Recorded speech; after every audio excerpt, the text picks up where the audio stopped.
A love story between a man and a chicken. We have it all here on Drop Your Buffs, a podcast discussing Australian Survivor.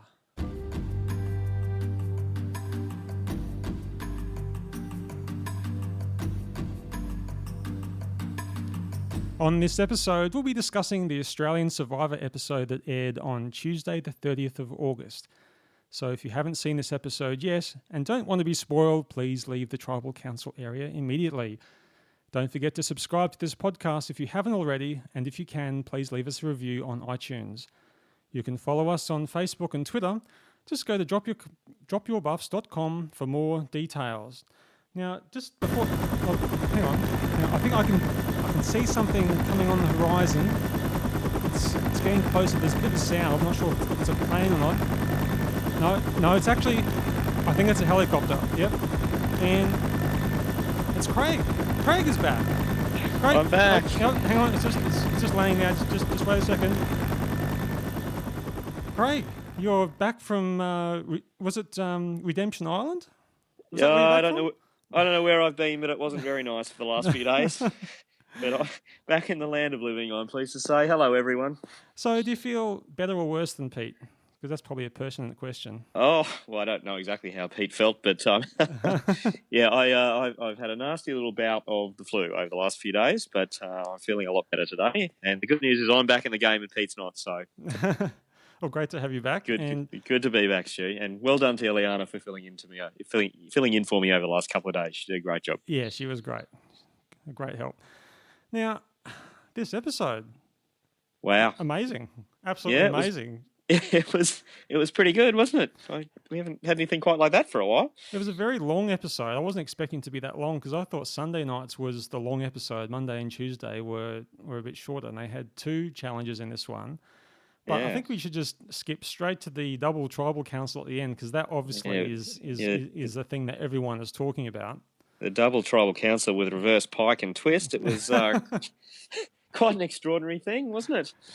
Well, if for people who haven't watched much Survivor before, I'm sure it was quite entertaining and surprising. But for long-time students of the show, as we probably are described as being, they have never done this before, have they? I don't think so. Well, not quite like that. I do know that the US version of the show have done double tribal councils before. That certainly happened. But I can't remember a time where they did a double tribal council with the two tribes sitting side by side. I think that was a new one. Exactly. So that was the first little change I think that was different. And I certainly don't think they've ever done a situation where they voted someone to go to the other tribe. I don't think that's ever happened before. So a little bit of Survivor history was made there on Tuesday night. Quite an extraordinary thing.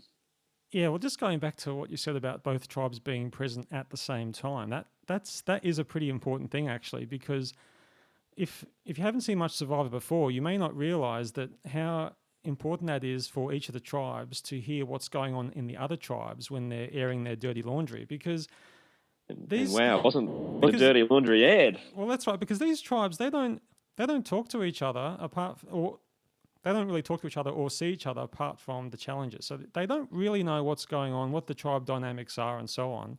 And so seeing it all on display like that just gives them so much information. And you could see the reactions on the faces of our tribe members as Sanapu just unravelled before them. I mean, I don't think they could quite believe their luck at the intelligence they were receiving just from being there. That's right. Well, the whole thing is that they're thinking about. They know that they won't be with these tribes forever. That eventually they will be merged into one tribe, and they'll have to forge new alliances. And so they'll always be looking to see who on the other tribe that they haven't really spoken to much yet, who might be a great person to align with. So that's why having that information is so critical to them. That's right. So, absolutely right, Stu. Yeah, and then as we said, that after the votes were cast, JLP told them that those with the most votes were actually swapping tribes. And the thing was then is that no one ended up going home at all. That's right. I mean, has that happened to tribal council before? I can't remember that situation either. I don't think so. It's we've had a situation. It's what the problem is that we've got so many castaways to even start with that can they really afford to have an episode where no one goes home, which is what happened Well, here? well, we've actually, excuse me, we've actually had almost 2 episodes in a row where no one's gone home. I mean, I know Peter went home in the episode before that, but that's now 2 episodes in a row where no one's actually been voted out of the game. And so early in the season, can they afford to do that? Now, I guess it was bad luck with the situation Peter found himself in and getting very sick with gastro, apparently.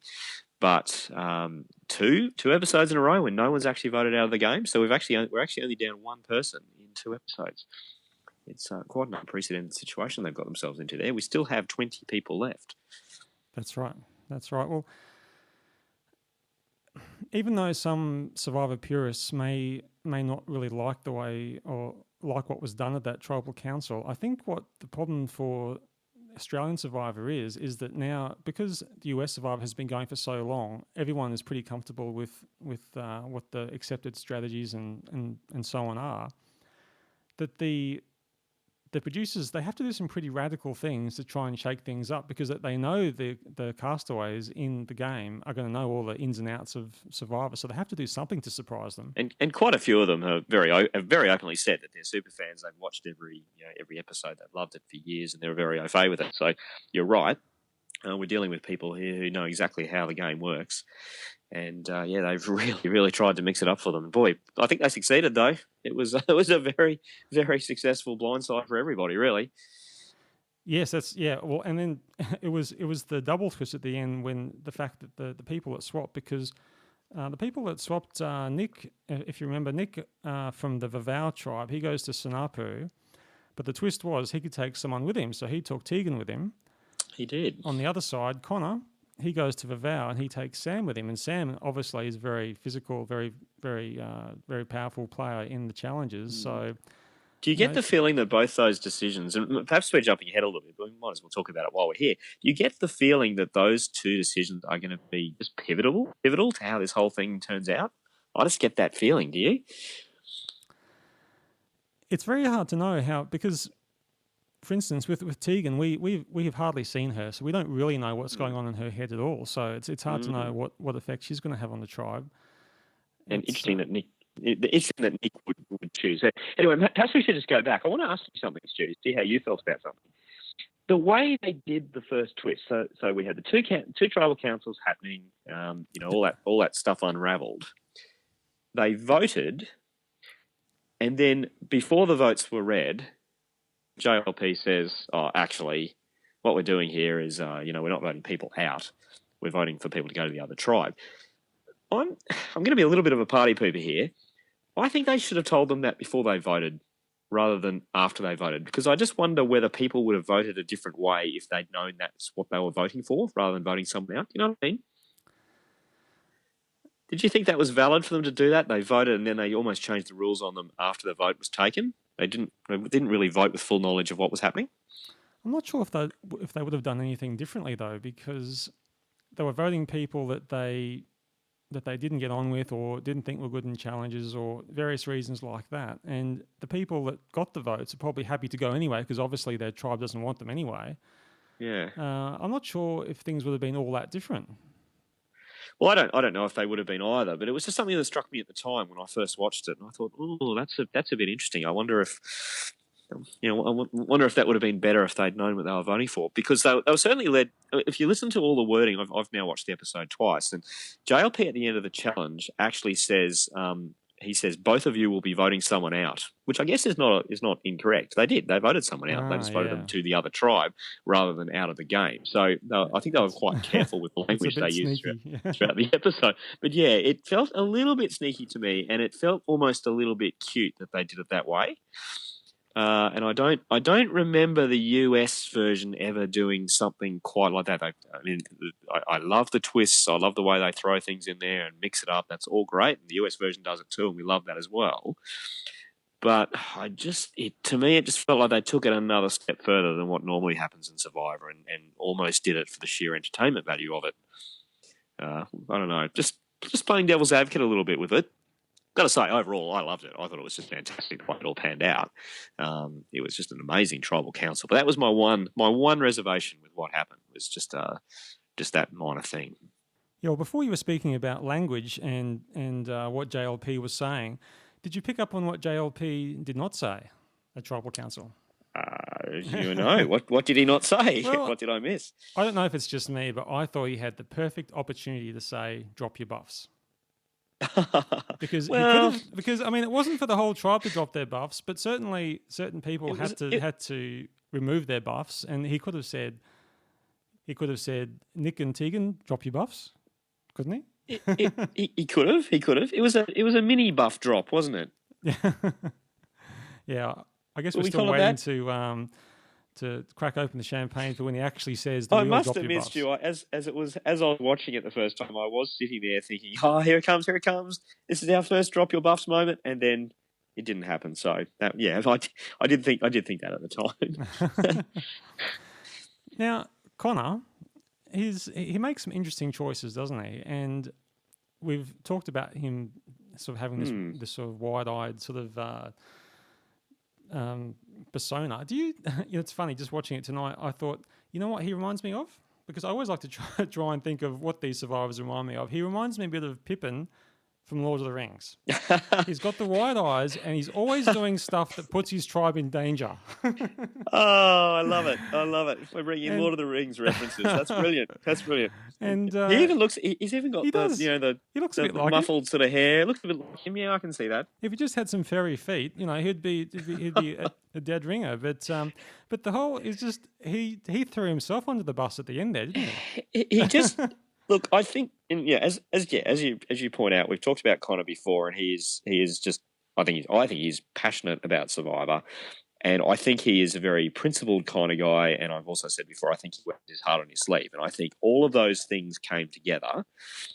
You could see he was visibly angry, I thought, about what was going down and what was being said, and his view that what was being said wasn't true.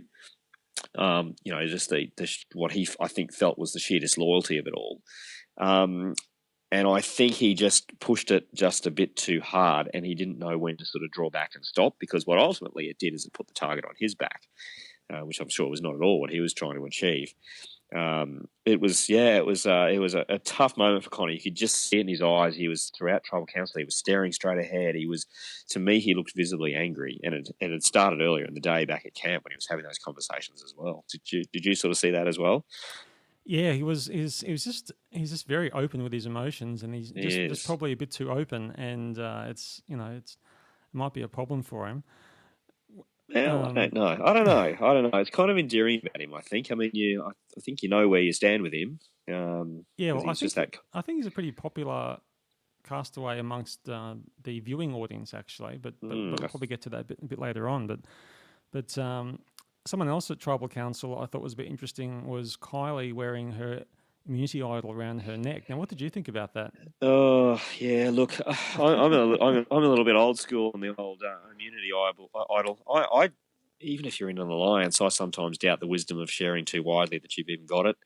And to have it on display in the way she did, unless maybe she was going to play it. But I agree with what Matt was saying. If you're not going to play it, I think to do that is just a really big thing to do. And it was doubly big in that case because she did it in full view of the entire of our tribe. Tribes. Yeah. So 2/3 of the people in the game know that she's got an immunity idol, and I just question the wisdom of playing it that way. Well, as we've seen in previous seasons of Survivor, what normally happens in this situation is that once the rest of the tribe knows that someone has an idol, they just try and flush that out straight away. That's right. So she's going to have that target on her from now until she uses it. So it's. Do you think she was going to play it? I actually think she was. I think she genuinely thought she was on the chopping block, and it was her intention to play it. Yeah, I think so. But again, there was no reason to display it right then, because then she loses all abilities to use it more strategically, and perhaps, you certainly lose your leverage, don't you? Yeah, that's right.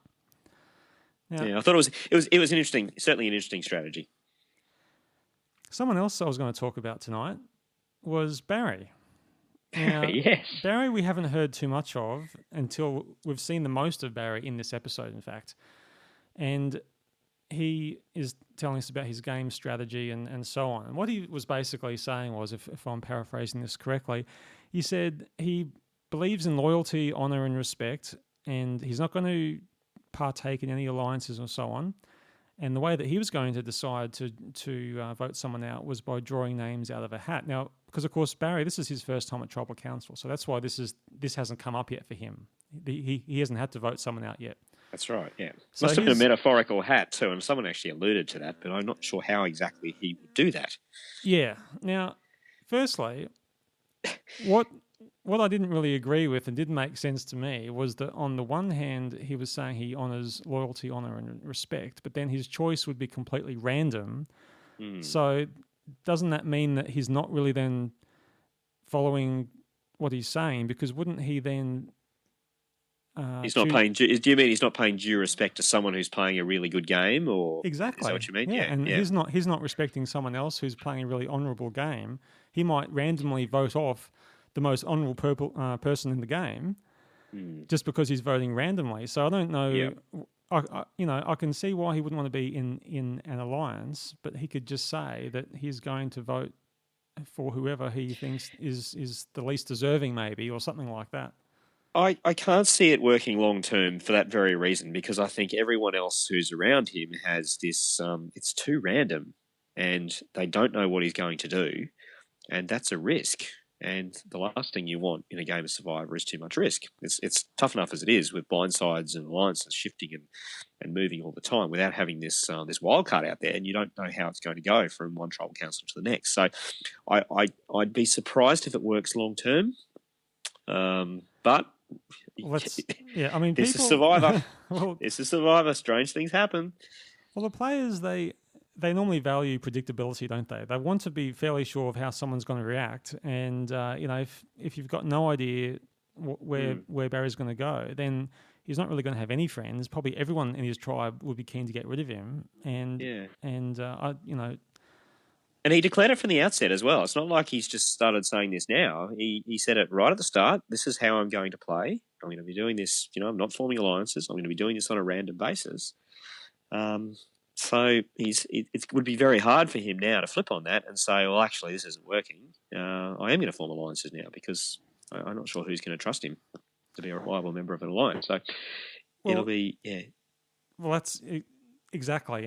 And when the votes are being read, I'm not sure what you do, but I'm sort of at home with my pen and paper, sort of writing down the votes, and I'm just using their initial... I use fingers. Fingers, okay, no.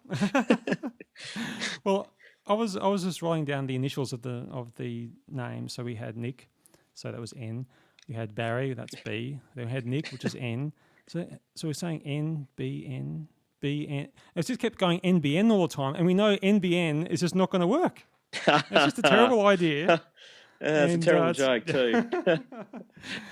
Now, something else about Barry. Did he remind you of a previous Survivor? Because that just hit me in the face when I was watching it. Which one are you talking about? Well, you have to stretch your mind back quite a way. Way back to year 2000 maybe. Survivor Borneo? No, it doesn't ring any bells?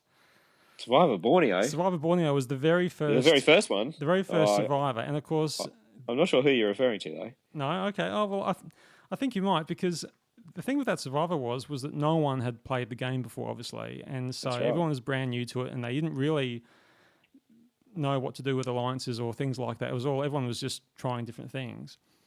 And there was a young guy who was a doctor. His name was Sean, and he adopted this strategy of voting alphabetically.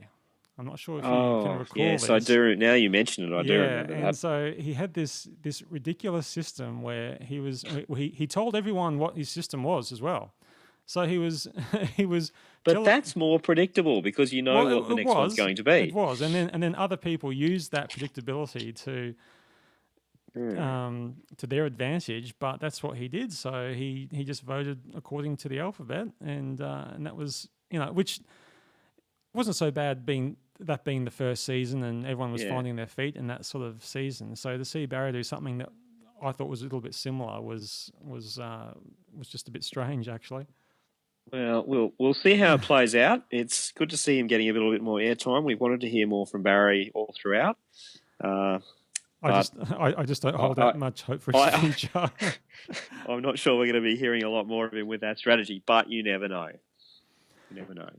Now, I thought this episode really left the US Survivor in the dust in many respects, because it was a very good tribal council that hadn't been done before in the US season. Now, the other thing was we had lots of challenges, and they were both very good, very original challenges that we hadn't seen before either in the US Survivor. I'm loving the challenges they're using in this series. They're just fantastic. I mean, they're really physical. I know it wasn't in the episode we're talking about. We had that one with the chess the other day that looked really, really tough, and they're really pushing them physically. But good strategy with they had to block that. The route that they had to get the chicken coop they through, and barricading the tunnels, and that's right. Yeah, it was they're good team challenges that really push them, and they're getting some quite close results too with some of them. They change, and one team comes through, and then something else happens, and that slows them down, and someone else comes through. So they've been really exciting to watch. I think they've really designed the challenges really well so far. I'm really impressed. Yeah, well, I liked the second challenge too, which was the one where they were pushing the coconut cuts through, and then they had to use the slings to fire the coconuts at the targets. Yes. And it makes for great TV. Aganoa came through, and so we all remember what happened with slingshots and in another reality show, don't we? Remember the watermelon in The Amazing Race a few years ago? Remember that? No, I didn't see that one. Oh, okay. We'll stick it on Survivor. But there was a bit of a. We'll keep it on Survivor. There was a bit of a mishap with one of those slingshot challenges in an episode of The Amazing Race a few years ago that didn't end well for one contestant. It didn't require a Medievac, did it? No, it didn't. It didn't. They did get hit in the head with a watermelon. Fortunately, that didn't happen. And great sporting skill again from Lee in that challenge last night. Oh yeah, I mean he's just so important. He's killing. He is killing tribe, it. So absolutely killing. He's going to have physically. a massive target on his back when they finally merge and it becomes an individual game. He's just so strong on those things. I'm not sure how he's going to be in puzzles and things like that, or or sort of balance type sort of things. We haven't seen him have to do those sort of things yet. But physically, he's quite amazing. So have you given any thought to the way this all might play out now that we've got a new Vavau and a new Sanapu? No, I haven't really. I've only just recently watched the episode, and it's a bit hard to process everything. Have you got some thoughts? I've got some thoughts, yeah. So looking at who the new tribes are, and I think it creates two very different situations now. I'll start with Sanapu. So Sanapu is now a tribe of 6, as it was before. You've got Brooke and Flick still on Sanapu, and very, very tight. That was very obvious throughout the episode and also throughout the Tribal Council last night. You've got Nick and Tegan who've gone across to Sanapu, who you would expect, at least initially, will stay together for self-preservation reasons, or will they? I'll get to that. And then you've got Kylie and Matt, who you could probably say now are perhaps free agents. I mean, Matt's seen his alliance with Sam and Connor disintegrate a little bit. Now that they've gone over to a different tribe. That's right. Kylie was already on the out a little bit. So does it mean that Matt and Kylie are perhaps freed up a little bit to perhaps realign themselves? And will there be some realignment maybe with Nick and Tegan, or will Tegan go with the girls? I think it is absolutely up for grabs at Sanapu, and it will be fascinating to see how the new Sanapu aligns itself next time. Yeah, well, that tribal council really opened up lots of trust issues that obviously been brewing for a while, and they all sort of came to the surface in that episode, in that tribal council. Yeah, and they haven't needed to come out because they've been performing so well at challenges, and they've only been to tribal council once. So it's not surprising that perhaps that lay hidden, but is So that's go on. I thought it was quite funny how Matt actually admitted that he thought that he'd be able to pick up all these lies with his mentalist skills, and he was surprised when it wasn't working for him. So I've got nothing, he said. I've got nothing.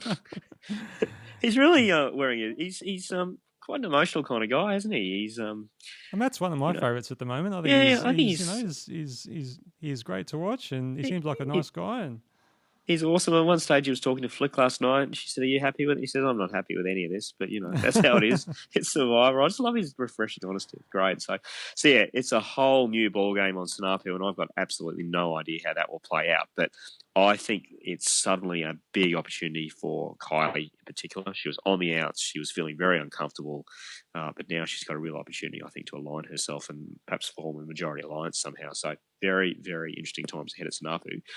Vavau, though, very different story, I think.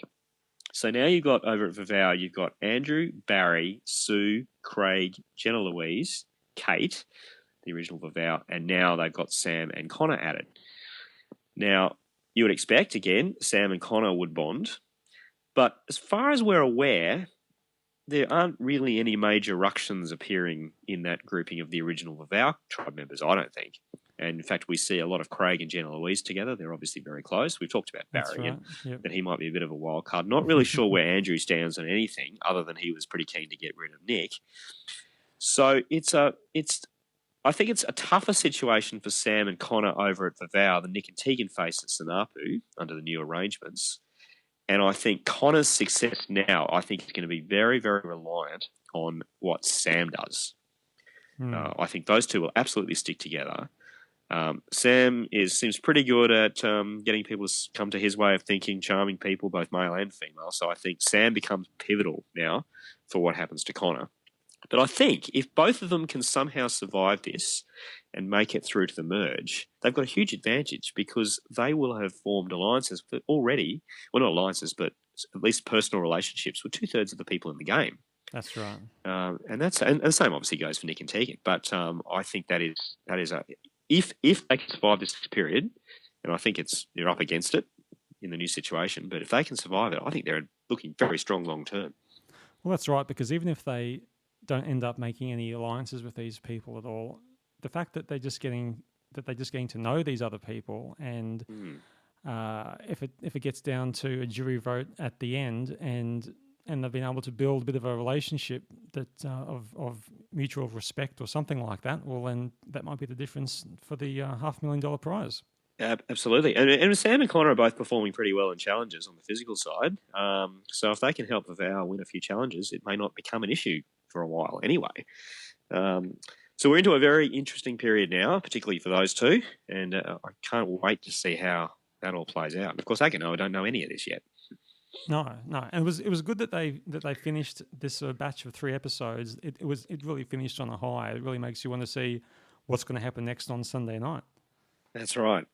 So I think that's all I had to talk about this episode. Did you have anything else you wanted to bring up? Yeah, not particularly. Just one other thing I will say though is, did you think Nick was a little bit frantic and a little bit might have burnt some bridges as he departed Vavau and headed over to Sanapu? Who was that? Sorry, Nick. Oh, Nick. Yeah, he seems, I think particularly in this episode, he seems pretty highly strung, doesn't he?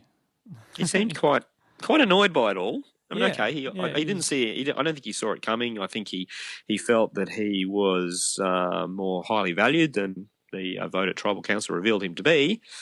But I think he's playing with fire. The way he made some bitter comments as he moved across the divide, and I don't think they'll be forgotten by his old teammates. Well, certainly as the votes were being read out, he kept looking over his shoulder all the time in surprise. He was obviously blindsided by all those votes, so he was probably just lucky that it didn't end up, being a normal Tribal Council with him going home. Do you have a favourite moment other than the big twist? No, I think really that was the big thing of this episode. How about yourself? Well, I had one, and I thought it was a bit of a sign of things to come. Was when Chester the chicken was introduced to the other chickens, and there was a little bit of a fight. It was a tribe swap. It was. The chickens had their buffs dropped, they didn't get along very well. And it was, as it turned out, they might have been quite prophetic for what was about to happen. That's a very good point. That was Chester, good old Chester. So anyway, there we go. That was the episode. It was a ripper, absolute ripper. I don't know whether you've been to the Channel 10 website at all, Craig. Have you been? No. I've been otherwise engaged with feeling unwell, so no, I haven't been over there lately.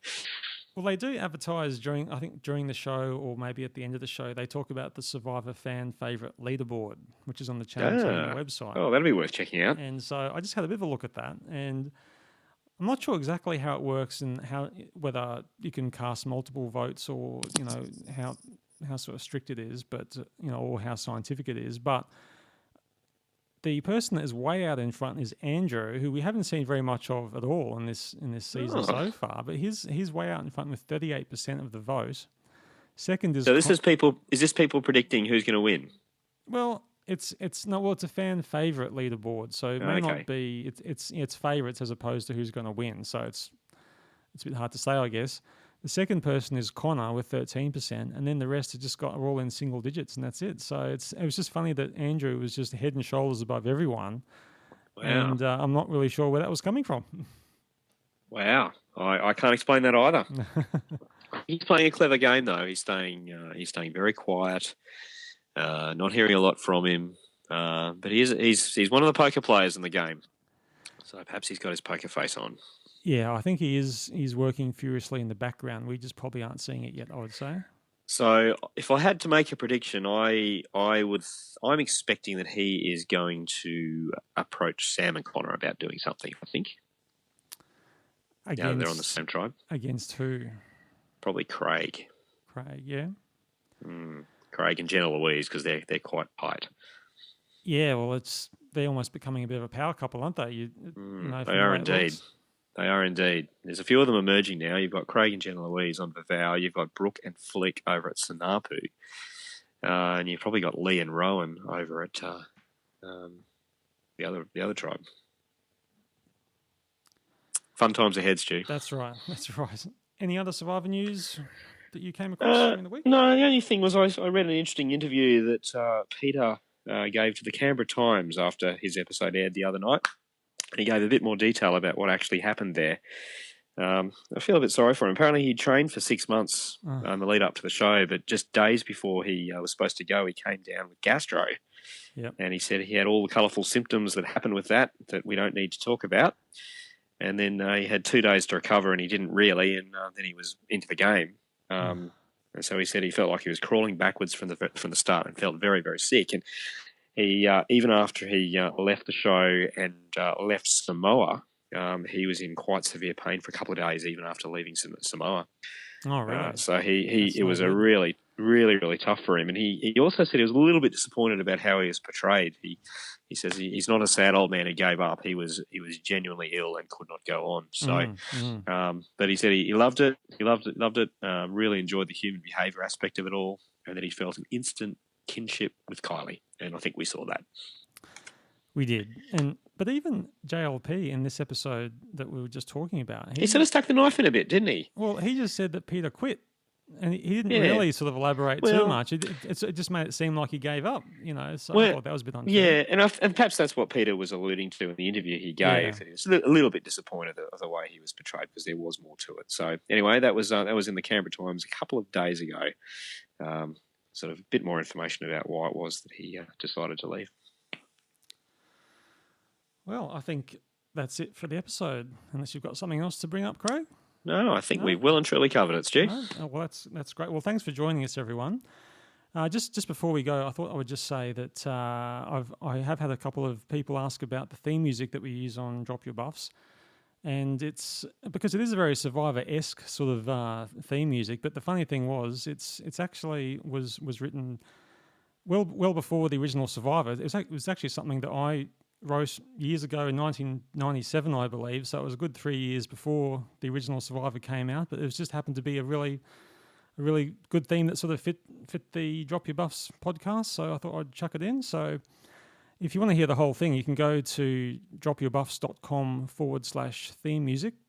It's called Jungle Feast. And I thought just for this podcast, we'll just finish with the whole thing so you can hear what the whole song sounds like, rather than just the little snippets that we normally get in the podcast. So thanks again, and thanks, Craig, and we'll see you next time. See you later. Good to be back. Okay, great, Craig. Thanks. See you next Bye. time.